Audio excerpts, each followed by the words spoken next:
বন্ধুরা, আসসালামু আলাইকুম। আলহামদুলিল্লাহ আমি ভালো আছি, আশা করি আপনারা সবাই ভালো আছেন। তো আমার আজকের ভিডিওটার মূল যে উদ্দেশ্য ছিল সেটা হচ্ছে আমি একটু ভালো করে লক্ষ্য করবেন, দুটো মাছ দেখাচ্ছি। অর্থাৎ এই মাছটা হচ্ছে এর মাথার অংশটা একটু ফলো করেন, আর একটা মাছ হচ্ছে এর মাথার অংশটা একটু ব্যতিক্রম। তো এটি আমরা কয় বন্ধু মিলে বাজারে এসেছি। তো আমার মামু মোস্তাক মামু সে আমাকে বলছে যে এই দুটো মাছ দুই প্রজাতির। তো আমরা ৬-৭ জন ছিলাম। আমারও ভাষ্য হচ্ছে এই দুটো মাছ একই প্রজাতির। তো মাছ দুইটা দুই রকম চেহারা।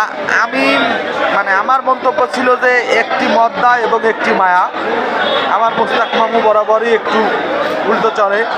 তো তার ভাষ্য হচ্ছে দুইটা দুই প্রজাতির মাছ। যা হোক, আমিও বেশি তর্কে যাই নাই। তার কারণ হচ্ছে মাছ দুইটা সম্পর্কে আমার তত বেশি ধারণা নেই, তেমন কোনো ধারণা নেই।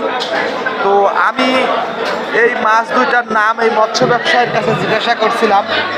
তো সে বলল চেলা মাছ, অর্থাৎ সাগরের চেলা, এটাই বলতে চেয়েছে। কিন্তু আসলে এটার নাম মনে হয় এটা না, সে যেটা বুঝেছে তাই বলেছে। তো বন্ধুরা, আপনারা যদি এই মাছ দুইটা সম্পর্কে কোনো ধারণা থেকে থাকে সেটি কমেন্টের মাধ্যমে জানাবেন। এবং এই মাছ দুইটার যদি নাম বা আমার যে ধারণা ছিল যে একটি মদ্দা একটি মায়া, ব্যবধানটা শুধু এই মাথার এই অংশের, সেটা যদি ঠিক হয়ে থাকে তো কমেন্টের মাধ্যমে জানাবেন। আর আমার যে বিপরীত প্রতিপক্ষ ছিল সে বলছে দুইটা দুই প্রজাতির মাছ, সেটাও যদি সঠিক হয়ে থাকে তো সেটি কমেন্টের মাধ্যমে জানানোর চেষ্টা করলে খুব খুশি হব বন্ধুরা।